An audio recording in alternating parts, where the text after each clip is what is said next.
So see that little bunch of rocks there? Yeah, that's the spot. Yep.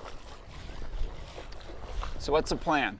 Well, the plan is we're going to use our clamming rakes, our rib rakes, which are available at Goose Hummock, to dig up some quahogs, some hard-shell clams. Quahogs being a universal term for any hard-shell clam, and people are probably familiar with little necks and cherry stones, and those are all quahogs as well. All right, sounds good. Let's get to it. Yes, let's start digging. Before we got started, I asked Richard if he could share a little information about the raking technique. Okay, so this is a 9-tine basket rake, and you got to be careful of the tines because they are sharp. They'll cut your boots, they'll cut your fingers, they can do some deadly damage. So be careful of those. And what you do is, it's a basket rake. So what you do is you extend it out, turn the tines down so that they go into the sand, and work the rake into the sand a little bit. And you'll hear some rocks and stuff, and then you just start raking it through the sand, bringing it closer to you. As it comes closer to you, you stand the pole up, and as it gets real close and you think you got a basket full of different objects, just give it a twist, turn it up, and reach in and start pulling out the clams that are there. So this is a nice size one right here. We'll cull them down later, check sizes, but there's a couple. So finding one is a good sign.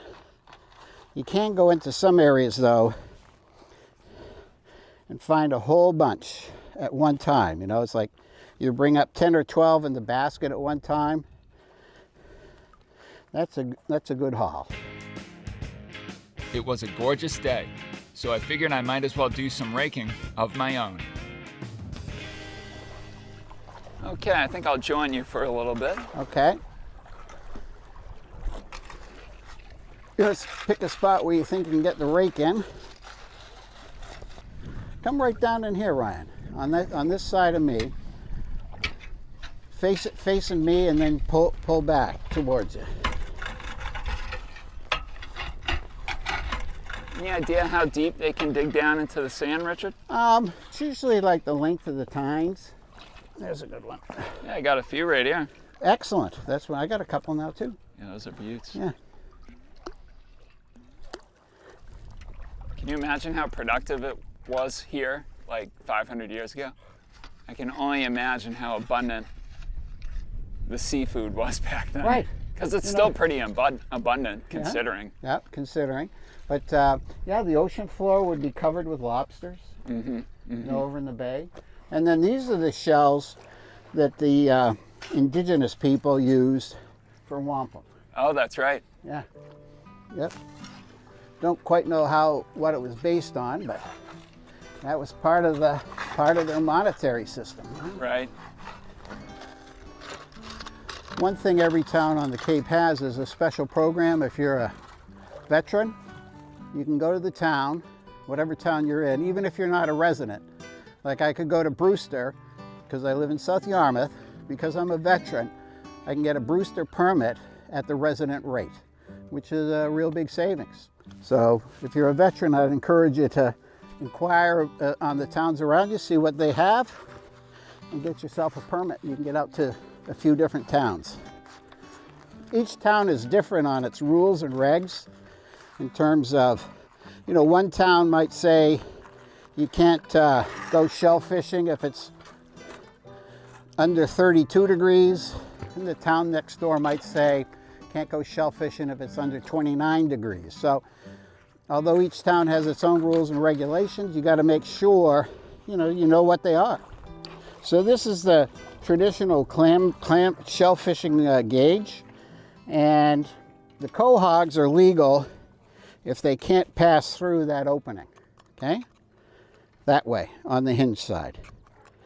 On the soft shells, they can't pass through on the length measurement, and oysters have to be the whole length, 3 inches. Now what's interesting with this gauge and the rib rake is that opening is the same dimension as the space between the wiring on the basket.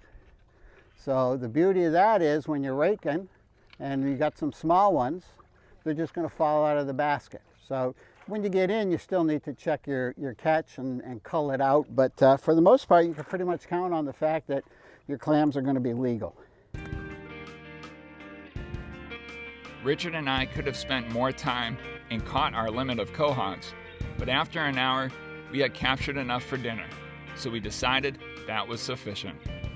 Before we left the beach, Richard wanted to share one last quahogging tip. So digging them, that's the fun stuff. Now comes the hard part. Really strongly suggest that when you get these home, before you cook them up, before you eat them, you give them a little bit of a cleaning. Not like with steamers where you put them in with some cornmeal in order to clean out the outside. What I like to do is clean the outside of the shell, just clean off any film that might be there, and just get both sides and give them a rinse. And then you can see they come up nice and clean. Doesn't take much, but when you got 10 quarts of them, be prepared to spend a little time cleaning up your clams before you cook them. For this recipe, we harvested scallions straight from our garden to make Drunken Cogs with ramen. Drunken Cogs with ramen gets its name from the sake that is mixed into the broth. Also included in the broth is fresh ginger, garlic, scallions, Thai chilies, and jalapenos. All these ingredients mix perfectly with the salty, slightly chewy ramen noodles. If you haven't already, rinse the quahogs under cold water in a strainer to remove any seaweed, debris, and sand that might still be on them. Once the ramen is cooked, use tongs to remove the ramen from the water and place the ramen in a separate bowl. Don't throw out the water you used to cook the ramen. Reserve that water for the clam broth.